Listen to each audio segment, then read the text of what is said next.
This panel represents views of other people, and all my respect to Professor Schleim, I completely disagree with him. So let me actually jump. I'm not going to do it the way I wanted to do it chronologically, but let me address that specific point, if you allow me.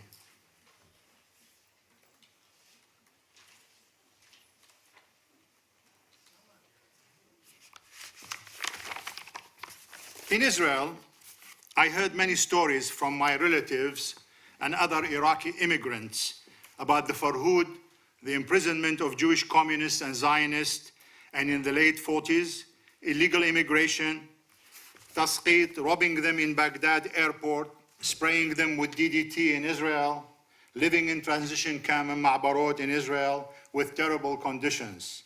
And of course, the occasional claim that it was not for the Mossad and the Zionist movement throwing bombs to frighten the Jews into leaving Iraq, many would not have left. But when I asked people, did you see anyone throwing the bombs? They would tell you, no, we have heard. This bothered me over the years, particularly, I really wanted to find if there was any truth in such claim.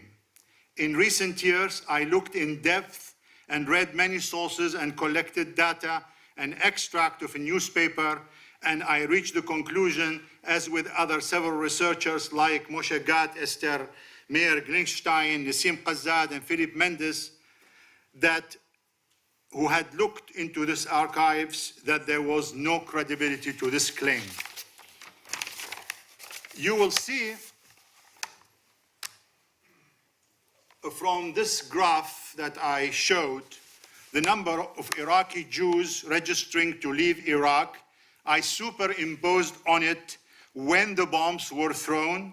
The law of denaturalization was enacted on the 9th of March 1950. For weeks, the Zionist underground movement asked the Jews not to register, as it was not clear what the law entailed and what would happen to the properties. Meanwhile, the anti-Jewish newspapers such as alBaidha and nationalistic Hizb al-Istiqlal were inciting against the Jews. On the eve of Passover, 1st of April, calls in the synagogues were made to start registering. On the 8th of April, the first bomb was thrown on Casino alBaidha, which was frequented by Jews, and 4 were injured.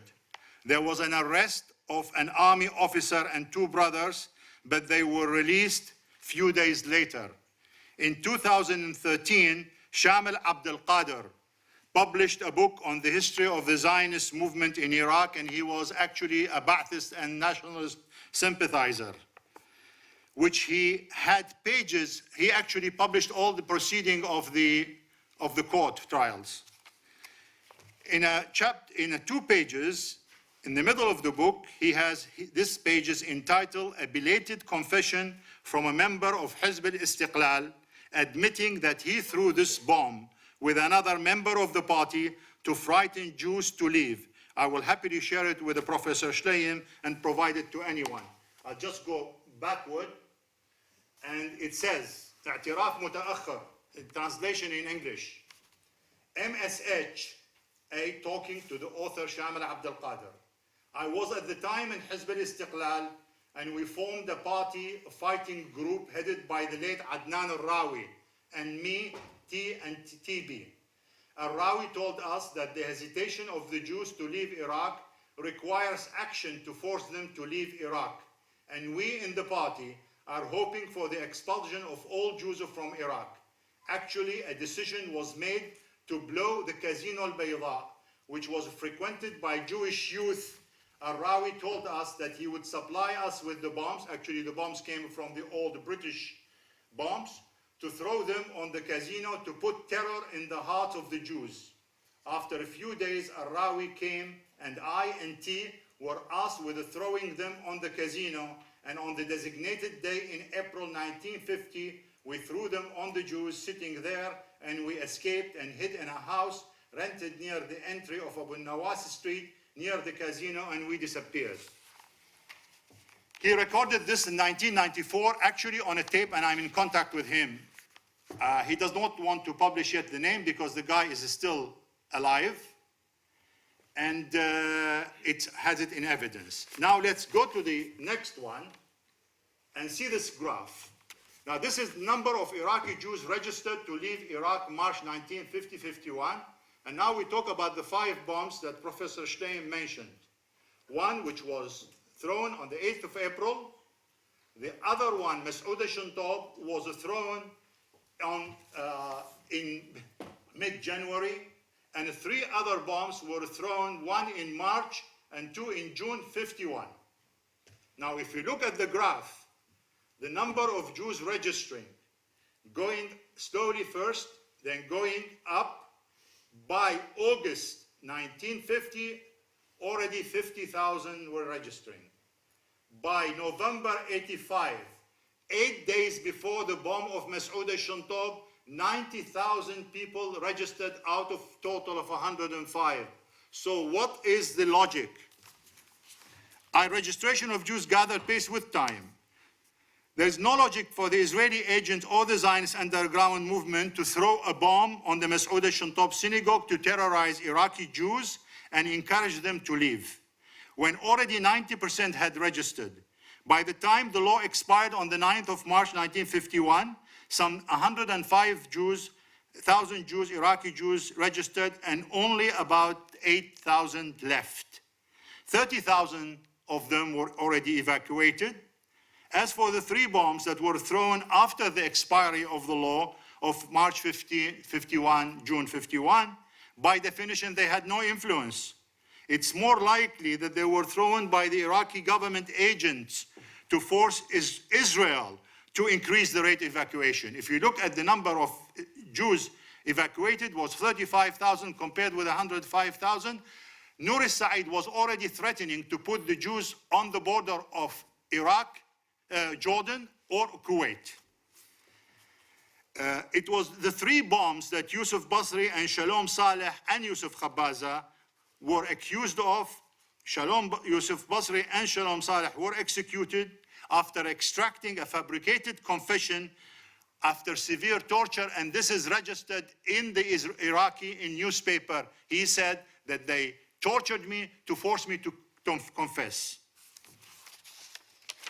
Okay, sorry for that. So let me go backwards to the beginning.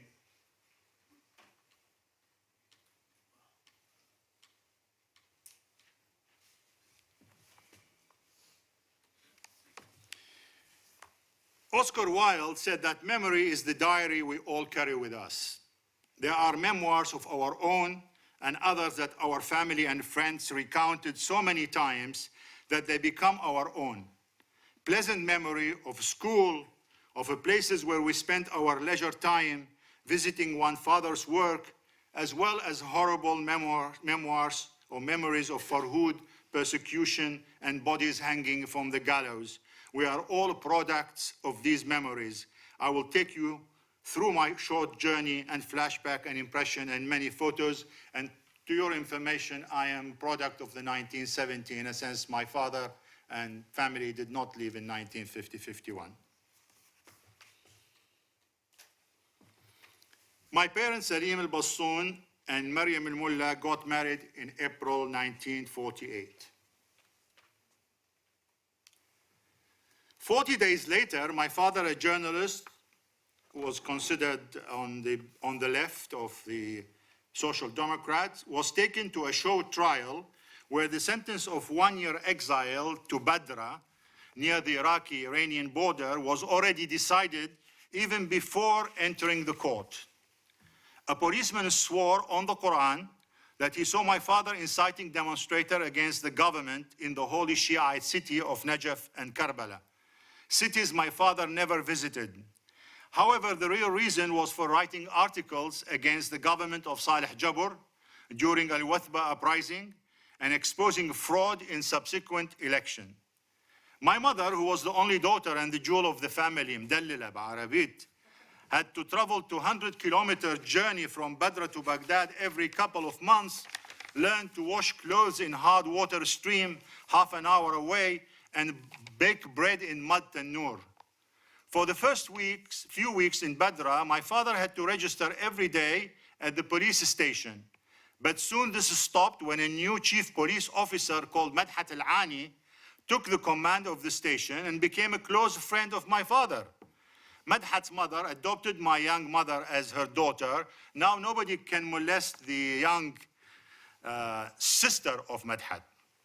The story of our Jewish and Muslim families intertwined through my childhood, and I will come to that again.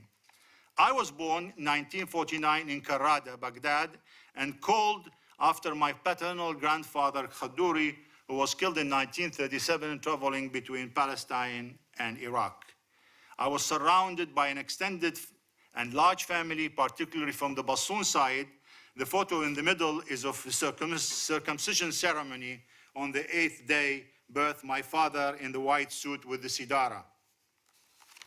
My father was immersed in Arabic culture, an intellectual who read and wrote Arabic poetry and prose and practiced journalism.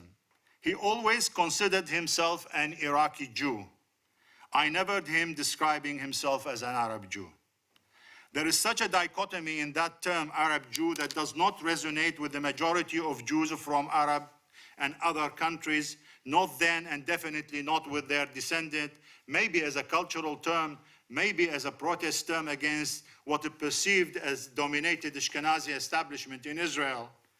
My mother wrote stories in Arabic, all centered around familiar issues of Iraq yesterday. Actually, she never left Iraq.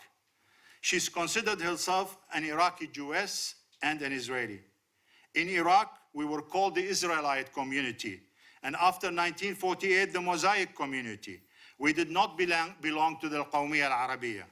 At some stage in the 20s and 30s, a handful of Iraqi Jewish intellectuals tried to be part of what was called the Arabic Nahda, Renaissance, but they were very quickly disappointed. I myself, proud of my Iraqi roots and Arabic culture, and still count in my Arabic mother tongue, and write articles in Arabic, but I am not an Arab Jew.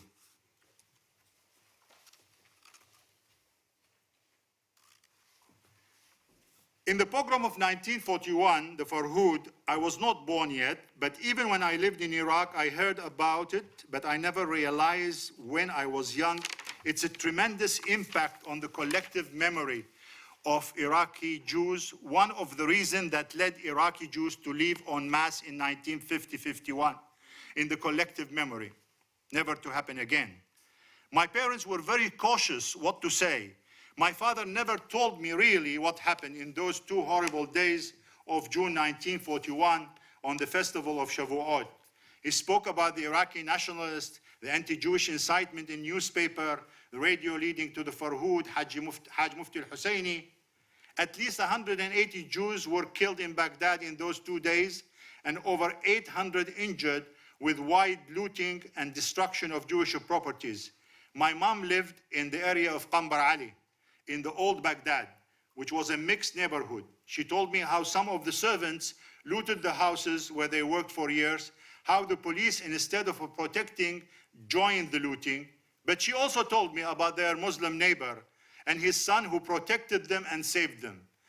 He was blind and old himself, but he instructed his son to protect the house and to shoot anyone who would approach it, and many Jews were saved by their Muslim neighbors.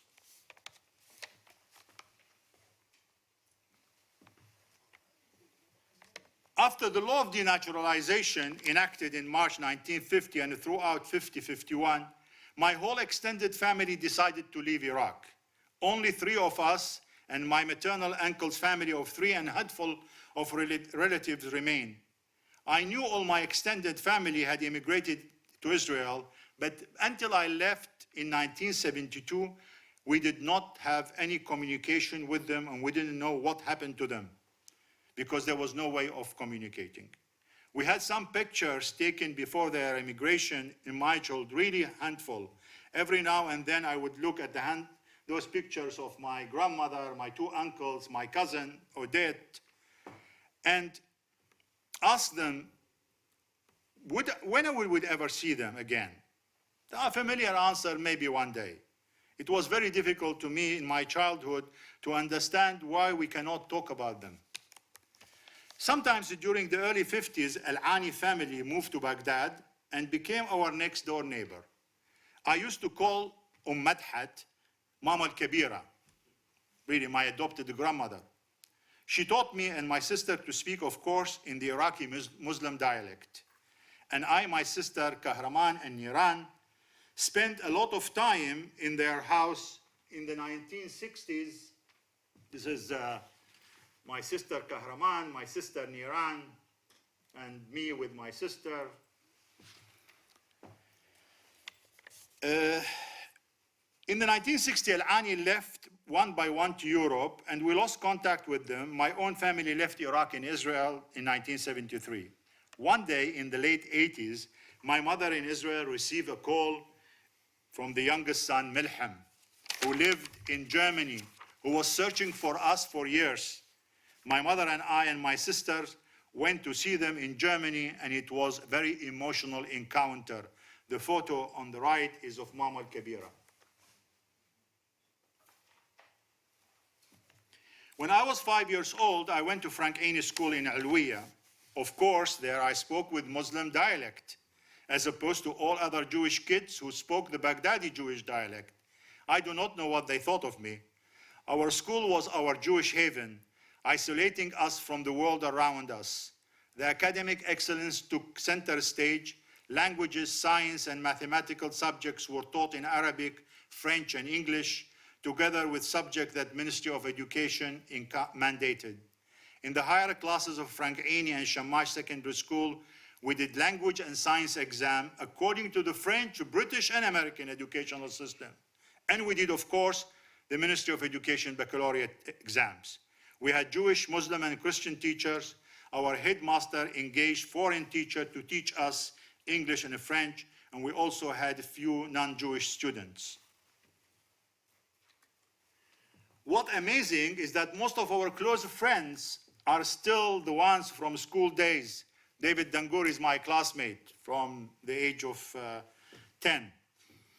The friends were made at the school endured all our life. We have a Facebook group called Café Frank Aini, where we post photos and other socializing information.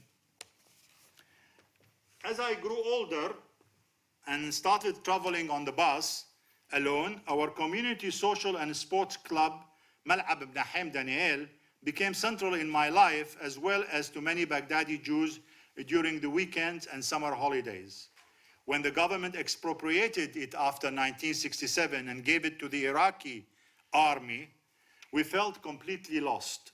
Cafes on Abu Nawas, playing backgammon and dominoes, eating, of course, mesgoof or kebab, became favorite place to us, much more difficult for the girls. From early age, Saturday mornings were dedicated to see films in the cinema and sometimes in the afternoon as well. We were not really religious. One of the memories imprinted in me was one during a summer school holiday when I was 9 years old. Since the beginning of that summer, I pressed my mother to let me go to the Bataween market, some 20 minutes walk, to buy vegetables and fruits without anyone escort. She finally relented. I went out at 6 in the morning, being proud of my achievement, being a man. I brought what I could and carried in the zambil, and started going back home and thinking, this is an important day in my life, Monday, the 14th of July, 1958. But what is this I hear? Martial music emanating from the radio, Allahu Akbar, national songs, and occasional buzzing of bullets. I rushed home, and relentless martial music and songs followed me.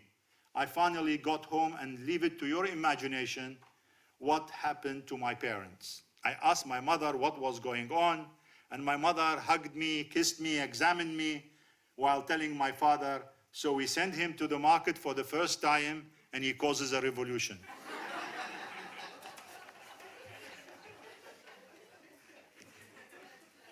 The young King Faisal II, to whom we sang a few weeks earlier, Long Live the King, was massacred with his family on that morning. The photo of the king went down, and the photo of the initial quartet, Qasim, Arif, Al-Rubai, and Abdi, went up. After Arif conspired against Qasim with the aid of Nasser of Egypt, within months from the coup, only the photo of Qasim stayed. Long live the leader. Qasim, second one, Arif is the third one. On the 1st of May 1959, I participated in the march of the International Workers' Day. My father took me with him to Rashid Street. Remember, I was 10 years old, which was crowded with hundreds of thousands. I remember being on my father's shoulder, looking at my watch, and it was 2 o'clock in the morning. People shouting and cheering all sorts of declaration. I remember one. No conspiracy will pass when the ropes are available. ماكو مؤامرة تصير والحبال مشدودة. Other chanted, what do you want? And 1,000 answered, execution of all the traitor, إعدام كل الخونة. I didn't understand what that meant, but like any fighter, I was also screaming, what do you want? One of the places that impressed me at that young age was my visit to the newspaper where my father worked. I loved to see people coming with their article and seeing my father going through them with his golden Parker pen, which he gave me when I graduated from the university as a present. No article got out before his consent. I was impressed with the skills of workers doing typesetting, engraving, working with complex linotype machine. The enormous printing machine seemed to me as a child as monsters eating up the white paper from one end and throwing them at the other end. In October 59, Qasim was shot with several bullets in a failed assassination attempt and was taken to hospital. Days after this attempt on his life, I was in the school in my 5th grade, and our Arabic teacher, Sityasa, came to the class to ask me to go home because my father was arrested. My father was arrested, why? Did my father participate with the Ba'athists in the assassination attempt? My father was a supporter of Qasim and worked in a Jawahiri newspaper. Days later, my mother told me that my father was taken to prison to Somawa. When Qasim learned about it from a Jawahiri, he ordered immediate release, but it took few weeks before he was back home. Months later, we understood my father was arrested on fabricated charges of creating sedition, disturbance, and insulting Arab regimes. I cannot erase from my memory that cold, rainy night in November when the rain did not stop over 48 hours. Mom was alone with me and my sister of 2 and 3 with limited financial means. Water leaked into our house and we couldn't get out of it. There were only 3 boiled eggs for dinner and some vegetables for 4 of us. I remember helping my mother remove the water from the house and comforting her. She could not hide her tears from me. In the summer of 1960, Journalists Syndicate held a party to celebrate 14th of July, which was attended by Qasim. In our memory archive, this occasion marks the pinnacle for my 3-year sister, Niran. When my father took us to meet the leader, Qasim, he asked her about her name and without hesitation, Niran. Qasim smiled and patted her head and said, you are Noor, light, illuminating a free man, and Nar, fire, that will burn imperialism.